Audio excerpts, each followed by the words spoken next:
Welcome in. It's the early Wedge, your DFS preview for this week's Ryder Cup. That's fun to say. Very interesting format, unique new format for this week. And joining me to break it all down, Sia Nejad is here. Hello, Sia. Rick, Mike, how you doing? Mike, I have a question for you. I'm catching you flat-footed. Rick and I, and Josh, who is behind the screen right now, we're all hanging out right after this show in Northern Virginia. Are you jealous? I am jealous. I did not get the invite. I would have only needed maybe 3 hours, but no. That's awesome. I hope I need everyone. I need Rick's pick for Monday Night Football. I assume that you will have Monday Night Football within the vicinity. Yes. Yes. So we'll get Rick's pick. I'm doing well. Great to see both of you. It's great to see you guys too. That's right. We will be out in Northern Virginia tonight. Josh is in my hotel room right now. I don't have a way to prove that to you with my camera, but Josh is in my hotel room right now, and we are going to leave together to go meet up with Sia after this. My pick, or the thing that I'm most heavily invested in for tonight, is a Derrick Henry touchdown. It would be it would complete a touchdown parlay for me. It would advance me in a touchdown survivor. That is what I'm most heavily invested in, is a Derrick Henry anytime touchdown this evening. You should have seen Sia's face when you said touchdown parlay. Now he is wanting to. I know Sia well enough to know he wants to know what were the other legs on that parlay. Yeah, great question. So DK Metcalf and Rome Odunze, I believe is his name. Yeah. Okay, those were the other two legs. So it ended up being about it was plus 766, and Derrick Henry has the chance to cap it off tonight. All right. Well, good luck. We can watch that. We can sweat that together. We will do just that. There is golf to be played.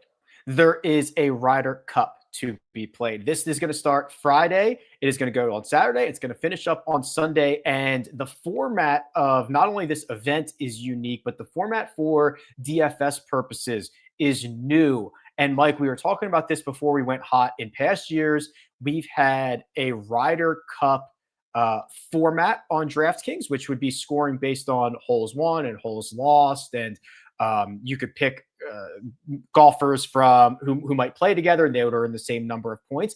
That part is still true. The added wrinkle for this time is a captain's mode. So you will have to choose one golfer to be your captain. He will be 1.5 times his price, but you'll earn 1.5 times his points. So it creates a lot more iterations of lineups and makes an added layer of strategy. A big time added layer of strategy. There's no doubt about that. I want to see. It looks like you can play everyone from same side if you want. I was just testing that as I was listening to you talk, and it does appear like in years past you definitely had to have at least one golfer from Team USA, one from Europe. Not the case here this year. You can load up one side or the other, which while we may not say that's the best strategy, it does provide significantly more possible unique lineup conversation. What am I looking for? It provides more unique lineup possibilities. Yeah, it really does. And the salary ranges are sizable here. So Scotty Scheffler, $11,400 at his regular price. If you want to play him in a captain's position, he's 1.5 times more expensive. And then Sia, it goes all the way down to $4,000. That's Rasmus Højgaard for the Europeans. So you are going to see a lot of different ways to go about doing this. Are you going to captain someone cheap and then try to get a bunch of studs in there? Are you going to captain a Rory McIlroy or a Scotty Scheffler and then try to fill it out with the rest of your guys? There's opportunity that we'll talk about in a second, but just the salary ranges in general are going to create for a lot of fun situations. Completely. And I'll tell you guys, I've already filled out a few lineups just for fun, because I was just like Mike, I was trying to experiment with stuff too. And, you know, the mea culpa for me is I don't usually invest a lot Ryder Cup week in DFS, but I do think it's interesting. Like a lot of those those lower priced golfers, I think, you know, some of them are going to be certainly more popular than others, and we'll go through some of those names, but it feels like a no-cut event, because like the stars and scrubs thing where we're going to take Scotty and we're going to jam in, you know, a couple of other studs, and obviously it's a different format, so that's not really how we're approaching it. But you know, the lineups I made, I was circling like 3 or 4 guys at the top, rotating through 3 or 4 guys, and I was taking a couple of low-end options. The other big thing to consider, and I see Hank's comment in the chat. I have had people tweet this at me or email me this. And as of right now, I saw it too, Hank. He says DraftKings lineups have to be in by Wednesday night. I saw that too. It's like a Wednesday night lock at 11 p.m. Eastern.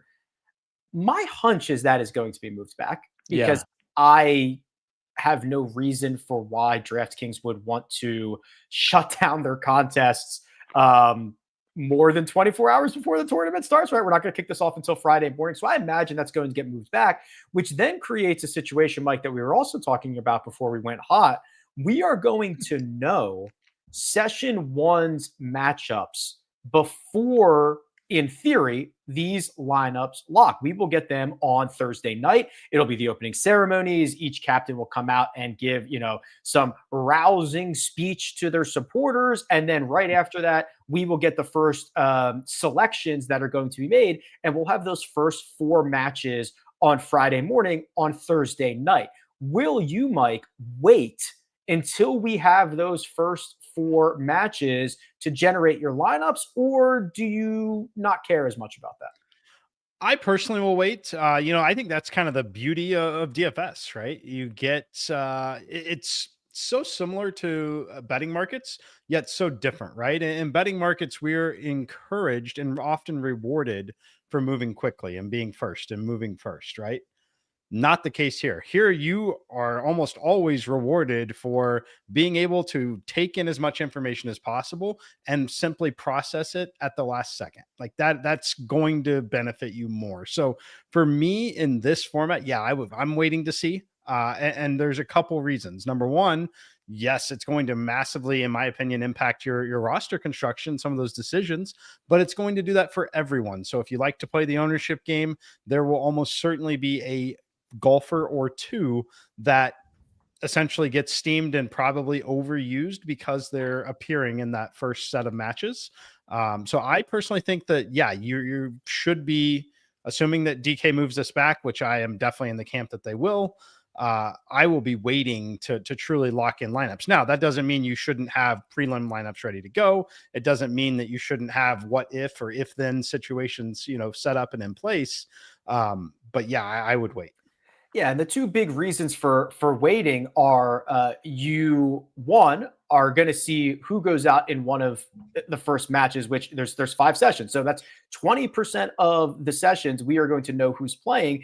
And we might get a situation, Sia, where, for example, if Rasmus Højgaard, who's $4,000, gets paired up with Rory McIlroy in session number 1, I can tell you who's going to be steamed. His name is Rasmus Højgaard. So it is going to create these situations that we might want to know about before we finalize our lineups. Absolutely. And I'm sure we'll feel inclined to, in that particular hypothetical, to maybe Gehman Rasmus, or maybe play on the game theory angle that Mike was alluding to, and maybe telling ourselves, well, there's only so many, lineup combinations we have here. So if everybody's going to jump here, I'm going to jump this other direction.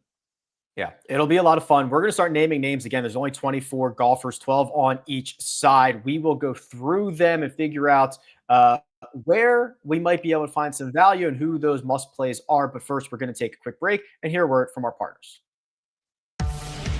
When you need your sports news all the time, we've got breaking news to bring to you. CBS Sports HQ gives you a snapshot of all the sports that matter to you. When you need your sports in a snap, find it on CBS Sports HQ, streaming free anywhere you are. And we're back. Let's jump right on into this. This is the cheat sheet at my website, rickrungood.com. And you guys are going to hear me reference every golfer's standard price. If you want to use them as your captain, again, they're going to cost 1.5 times more than this. But for our purposes, we'll just stick with the regular salaries and then kind of talk about the strategic side of captaining. So let's start with the big boys, the big 4 golfers who are $9,000 and more expensive. It's Scotty Scheffler's $11,400. Rory McIlroy is $10,200. Jon Rahm is $9,800. Bryson DeChambeau is $9,400. That is 2 golfers from the European side, 2 golfers from the American side. So, Mike, let's start here with you. How do we want to allocate our funds on the biggest names on the slate? I think it's Scotty and Rory to start. I think that when you look at who's likely to just be out there playing matches. It's the best players in the world, but I really think that's true on the Rory side. So I actually put Rory a lot closer to Scotty than some may think in this particular setup. Not that I don't expect Scotty to be out there and playing as much. He certainly should. And he should play very well when he does. I think Rory is just simply going to have the most opportunity to gain points. So Rory would be number one for me. Scotty would be number two. I'm very likely to play one of the two in the captain spot. I'm very likely to play them both together in at least one. Yeah, it would be heavy at the top. The pricing looks a little silly this week, but I'm not finding it overly difficult to build lineups. I think it is very, very, very likely both of these guys play 5 sessions, but I do think it is more likely that Rory McIlroy play 5 sessions. He was splendid in Rome. This is his second peak of the mountaintop. Sia, he's talked a lot about, like, after winning the Grand Slam, what do I do now? Winning an away Ryder Cup is probably the biggest accomplishment left on Rory McIlroy's empty spot on the mantle. So worth pointing that out. Scotty played 4 sessions in Rome, but that was 2 years ago. A lot of things have changed. So when you look at the top of this range, how do you start assessing the value? I like Scotty. I think that what you just said, what you just put out there about Roy is the common sentiment. And it's, again, it's right and it's correct. And I think people are going to want to play Rory there. I like playing Scotty. You know, the lineups I built out, and I am, you know, I'm listening as I'm talking on this show because I want to know where you all are at. But I put Scotty in all of the 3 lineups I built, but he was never in the captain position for me. I decided to go down the board a little bit for that just because of the price. But if it's between those 2, I like Scotty, and then the 2 that were below them. Oh, we didn't talk about them, did we? We haven't gotten talk about them. You can break the seal there if you'd like. I'd like. I want to play Bryson, and I think I do think there's going to be some ownership and just a lot of, you know, vibes talk about certain players. People are going to want to play certain players more than others. I think people will want to play Bryson, but I feel like Rahm is going to get a lot of attention. Rory's going to get a lot of attention. We can go down the board there. I like Bryson. I guess I like the Americans in this one. Bryson and Scotty. I'm definitely more inclined to play those 2. It's so interesting because we're already getting some of those early practice groups, Mike. And Bryson, to me, is probably the hardest guy to pair. He has a very unique setup. He wants to use a golf ball that is made entirely for him and no other player on earth. The way the ball comes off his club is very, very different. Now, he has been practicing with Ben Griffin, Justin Thomas, and Cameron Young. At least he did on Monday. That does not mean that he is guaranteed to play with those guys, but it seems like Cameron Young might be a good fit for him. Ben Griffin, who's basically the only golfer on the PGA Tour who uses a max fly ball, that might be interesting. But are you at all worried about Bryson's pairability at a price of $9,400? I definitely think it's worth noting. Yeah, I think it's worth noting. I don't love Bryson in this setup. I think that he is fine. I just don't know that it's completely necessary in terms of pricing. I get it to be different for sure. For me, though, it will come down to pairing. I do need to see the pairing to see if I'm going to end up playing Bryson. Yeah, I wish I had more to offer there on that. The guy I like, if you're comparing the 2, say Bryson and Rahm, who are next to each other in pricing, and I would say clearly in that next tier after Scotty and Rory, I do strongly prefer Rahm to Bryson in this format. One thing I'll kick it back to here, Mike, because Sia alluded to this, and I feel like you guys are on a little bit of a different page here. Mike, it seems like you are willing to captain the expensive guys. So if you captain Scotty Scheffler, it's $17,100. You're going to have to find some value other places. Sia was mentioning maybe he did, maybe it's Rory, maybe it's Scotty, but he hasn't been captaining them as much. Am I correct in that assessment that you think it's worth paying for these big guys at the top? I think it's going to be worth paying for them. But it does ultimately come down to the pairings with the format and everything. You mentioned just some of the cheap guys, and we'll get there with them, but like Rasmus at 4K stands out a lot as being a potential value saver. JJ Spawn 5,200, Justin Rose 4,800 are guys that I expect to be out there active, have good pairings, and just have the ability to contribute in a meaningful way. And I'd like to bet on the top talent. I just think Scotty is Scotty. He's clearly the best player, and Rory is had a lot of success in this kind of a format and is going to just simply be out there playing matches. So I'm finding ways, if I can, to get those guys and prioritize it.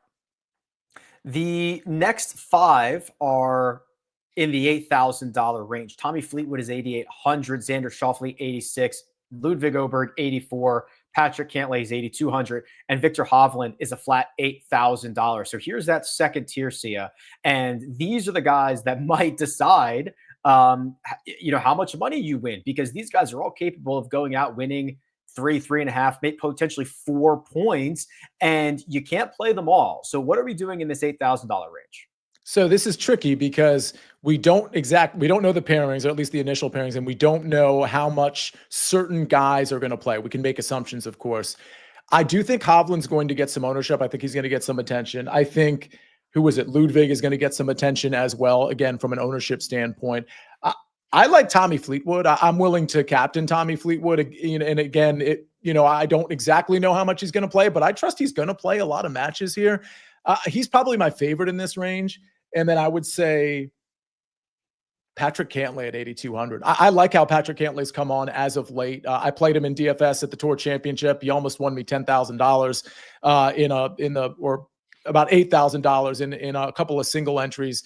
I think he's coming around. We know his track record at the Ryder Cup is solid. I'm in on Patrick Cantlay. Yeah, there are a couple of natural pairings here, Mike. We certainly expect Patrick Cantlay and Xander Schauffele to tee it up together as often as possible. We saw Victor Hovland and Ludwig Oberg put together a really strong partnership in Rome, and they laid the biggest defeat in Ryder Cup history at the feet of Scotty Scheffler and Brooks Koepka. So likely that those two rekindle that relationship. Tommy Fleetwood's out on a little bit of an island when it comes to this $8,000 group. He's probably pairable with everyone, but how do you start breaking down this $8,000 range? Yeah, I think that Cantlay, which again, Cantlay Xander, but Cantlay individually is the one that I would have the most interest in. I said I was going to try and get Scotty in the captain spot. I do like a Cantlay captain quite a bit. I think that Cantlay is going to be out there a lot, unless it's just not going well. I would put him essentially next in line to be out there for 5 times. And if that happens and you want to back, so the scenario I'd be backing Cantlay and captain is like a very dominant American win. Is where I would be doing that. And it would be just a Cantlay captain, Scotty in there, and mostly, if not all, full-on American dominance. I think that is a really strong way to get a little bit of leverage over the rest of the American dominant builds by playing Cantlay over Scotty there, but still playing Scotty. I think Cantlay has some real big opportunity here. So Patrick Cantlay is $8,200, meaning that if you put him in the captain spot, it's $12,300. If you put him and Scotty Scheffler in there, I don't know what that leaves you with, but there's some obviously cheap golfers that we are going to get to. Worth mentioning, I think, 2 things here. One, there is one man on either one of these teams who has played in all 10 sessions in the last 2 years. Sia, his name is Victor Hovland. Victor Hovland is the only man on either side who played all 5 in Rome and all 5 at Whistling Straits. I think there's a good chance he does that again. And I also look at the pricing here. We've had, I think, by my count, in the top 9 of the pricing, 5 are Europeans, 4 are Americans. This is an event in which the Europeans are underdogs, plus 150. Is it a lot closer at the top? Are the Europeans better at the top? And then maybe the depth of the Americans is what makes them the favorite? Yeah, as I'm looking down the board, I think you might be right, because when I look at the bottom of the board and I see, for example, let's go from 5,800 down, like Ben Griffin and then Shane Lowry, JJ Spawn and then Justin Rose, Harris English, and then what do we know about what are we going to get from Sepp Strock and Rasmus Højgaard? So yeah, I do think it's a depth game for the American side. I think that's a really interesting point. Yeah, I mean, I as far as Hovland is concerned, that price and his history, I think people are going to be intoxicated by that. And like they always are with Victor Hovland. So I think that's for me, again, this is all circumstantial. We don't know exactly what's going to happen and what we're going to see Thursday night. But I think that's just going to be a natural pivot away for me. I'm interested to see how Victor Hovland, who's usually one of the most popular golfers in the field, being actively booed when he gets to New York, and how he might be able to handle that. Let's roll on. The $7,000 range offers 5 more. Justin Thomas is 7,800, Russell Henley 76, Terrell Hatton is 74, Cam Young is 72, and Sam Burns is $7,000. Mike, when you look at this group, I assume you see, and maybe I'm wrong, but these are not your first golfers. These are the guys that might be the pairing might matter a lot more for these guys than it would for Scottie Scheffler, Rory McIlroy, and those that we've already discussed. Certainly. This is an area I really want to see some matchup data first to see, where I'm filling things out. But, I'll have some interest. It really kind of depends on how you see it going, which I want to get your guys' pick, obviously. Do you see an American victory relatively easily? Do you see a tight competitive match with Euro potentially, winning? I think those questions have to be answered before you really, really consider some of the lineup construction outside of what you're doing at the top. For me, I could see an All-American, or I could see like a 5-1. If Euro wins, I would probably... I don't think it would be so lopsided, right? So I think that if that were the case, I really comes down to how you see it going, right? As far as how you're going to jam golfers in. I'm leaning more of a meaningful margin of victory for the American side. So I think a lot of my builds might be 6-0s and 5-1s, and just kind of my portfolio is betting on the American side winning. So that would definitely kind of suggest where I'd be going in that range. Mike, we're building game scripts here, right? Like we got a Monday Night Football game tonight with the Ravens, of course, at home against the Lions. I mean, this feels like I understand it's like captain. It feels like a showdown situation. I mean, what we're talking about really is what you're talking about, which is how is this thing going to go? Don't we have to build for different game scripts? Yeah, I certainly think so. I would definitely be building for game scripts and not trying to quote unquote optimize a fantasy point projection, essentially.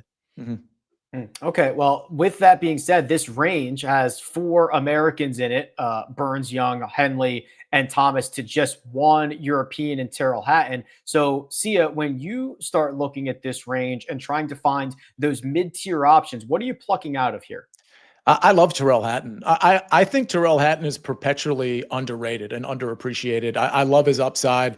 Again, this does come down to what the sentiment and prognostication is going to be with how much Hatton is going to play. But at 7,400, I definitely want to get him into a lot of lineups. Outside of that, Cameron Young should be pretty popular for good reason. Certainly a good course fit. He's playing so well. He's got the complete game. I think Cameron Young is another guy that I'm going to be looking to play. It's Young and it's Hatton. I'm not particularly interested. I'm a big Sam Burns guy, but I'd rather play those other 2. Burns and Henley might be fighting for Scottie Scheffler's adoration. Sam Burns and Scottie Scheffler, great friends. They've played together in President's Cups, but Russell Henley and Scottie Scheffler have really started to form a very good on-course bond. I would not be surprised to see Russ go out alongside of Scottie. And of course, it seems like Terrell Hatton is going to be getting Jon Rahm as his partner for at least 1 or maybe 2 matches throughout this week. So this is where you can really start to wait, see if we can get the results of those Friday morning groups on Thursday night, and start to make some decisions from there. We're going to make more decisions because we've got to get to the bottom portion of this field. Still some big names, guys that had fantastic years that are going to allow you to build the lineups that you want to build. But first, we're going to take a quick break and hear a word from our partners. Get ready. Wait a second. I thought we were going tubing. All 3 Sonic the Hedgehog movies and Knuckles are now streaming on Paramount Plus. And everyone loves it. Every adventure, Just try to keep up. every face-off, This ends now. and every moment that will have you saying, Where have you been? My entire life! It's showtime! all 3 Sonic the Hedgehog movies and the entire Sonic universe are now streaming on Paramount Plus. And we're back. Only 10 golfers to go. And let's start with the next 6. These are golfers from $6,800 to $5,200. Matt Fitzpatrick, Colin Morikawa, Robert McIntyre, Ben Griffin, Shane Lowry, and then JJ Spawn. Mike, this section is yours, my friend. JJ Spawn's the name that stands out the most to me. Again, want to see official pairing on it, but I think JJ Spawn is going to be in a great spot here. He's cheap, great form. Like, what is not to like about JJ Spawn if you're trying to jam Scotty in lineups, right? Mike, this slaps me in the face, dude. So first off, correct me if I'm wrong. I think he was second in Ryder Cup points. He had a phenomenal year. He won a golf tournament at a long, arduous, difficult golf course in Oakmont. Expect the same thing here. He plays out of the fairway better than anybody. He putts well, which is great in match play. He's been playing a lot alongside Scotty Scheffler. I think Scotty Scheffler and him are going to play together at least one session. I think that JJ Spawn is so far undervalued. It is shocking. He's $5,200. I mean, I would pay more for JJ Spawn than Sam Burns at 7K. Yeah. Like, I mean, I think we talked about this couple. I think Sam Burns sets DFS pricing. No, I said his mom work for sets DFS. DFS pricing. Mike, from a game theory standpoint, and again, this is a little tricky. How do we feel about this? Because this isn't going to fly over everybody's head. People are going to look at JJ Spawn. They're going to be like, I'm jamming him in. So I think you're right. I'll tell you how I'm going to handle it, but I don't know if it's right. And it's, you know, if I don't win this week, it's okay. I want to win all the money.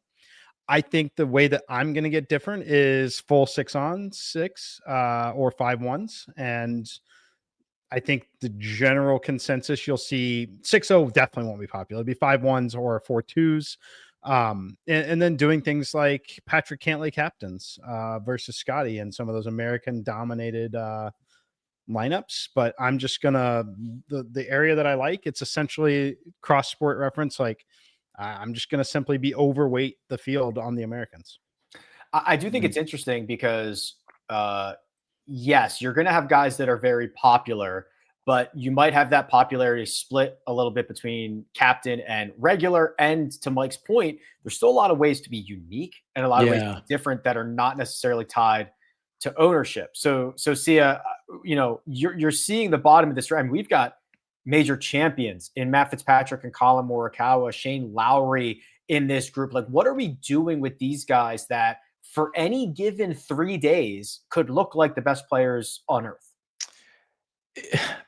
Yeah, you said that as Colin Morikawa's picture was up. I'm not super. That was subliminal. I was trying to get you to bite on that. I'm not super interested. What's going on with the putter? Anyway, I'm not going to play. I'm not really interested in playing Colin Morikawa. Fitzpatrick and Robert McIntyre are interesting to me just because I don't think people are going to have interest in either. And again, I'd love y'all's opinion on how much you think they're going to play. But Matt Fitzpatrick, while his Ryder Cup history isn't very good, I mean, look at the stats here on Rick Run Good. Like, he is really coming on. And I don't necessarily buy into the historical stuff as much as most. I'd rather look at the player and the recent form. And Matt Fitzpatrick checks a lot of boxes. I'd be inclined to play him.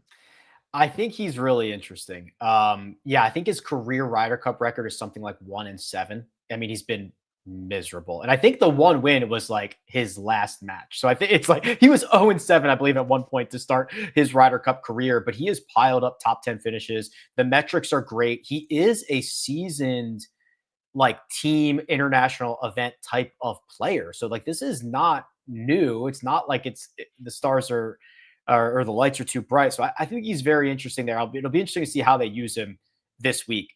Let's just go like this, Mike. I mean, Ben Griffin, phenomenal year. He's 5,800. Colin Morikawa, by his own standards, not a great year, 6,400. Do we have any thoughts or opinions on these two about how they might be deployable? I mean, I think there are definitely scenarios where you're playing them. To me, my only interest in playing them is probably in the American Onslaught builds that I'm talking about. I think that they're going to fit those rosters really well. Maybe lean to Ben Griffin just at the price point, and he has a better season than Colin, but still carries less name value than Colin. Let me ask you this, Mike. How much would your opinion on these guys change, these six, if they went out on Friday morning? And if Ben Griffin is in the second group out with Bryson DeChambeau, how much does that impact your opinion on him? I'd be fine leaning into that. If I see that he's going to be out there, look, I'm pro American on this. I think they're going to have some success. I know that it's a wild card. I would love the pairing of Bryson and Griffin. I think it's just extreme variance, which is what I want. So yeah, I would, if that happens, I would definitely have more interest in Griffin than Colin Morikawa. Okay. Yeah. I think that we're now at that point where, to Mike's sentiment earlier, if one of these guys gets a premier pairing on Friday morning, you're going to see a little bit of steam and it's going to change their values. Speaking of values, there's the last four here in the field. It's Justin Rose. He's $4,800. Harris English is $4,600. Sepp Straka is $4,400 and Rasmus Højgaard is $4,000. A lot of different ways to get here. Sepp had a great early part of the year, kind of struggled a little bit later.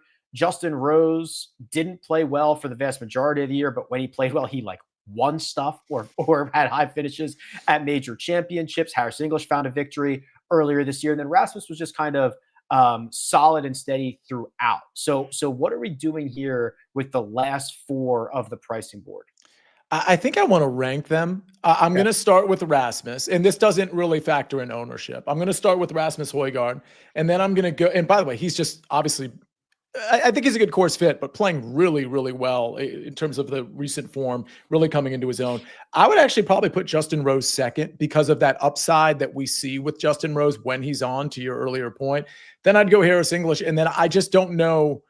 I don't know exactly what's going on with Sepp Straka. We know we missed some time, and prior to that, he wasn't really very good anyway.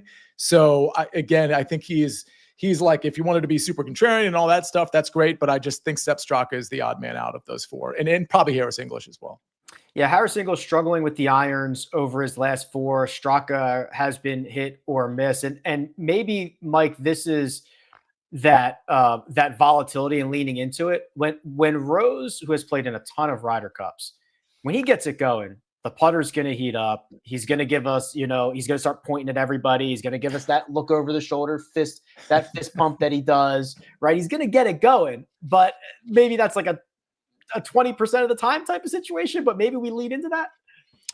Yeah. I mean, I think it's fine to lean into it. I think that, if you're building more balanced lineups, definitely probably going to be part of your strategy, whether it be Rose or Højgaard. One of the two is very likely to work their way into lineups, just kind of how pricing works.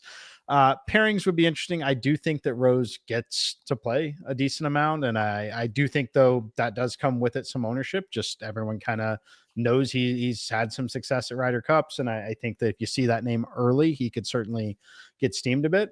The one in this group, I mean, we've already talked about Swan being so low. That's just kind of almost the free square. Harris English is one that I think has got some real opportunity depending on the pairing, right? Harris English, the results haven't necessarily been great coming into this, but where the results have been good? In the biggest events of the season. He is kind of a big game hunter. He's got the ability to knock down putts.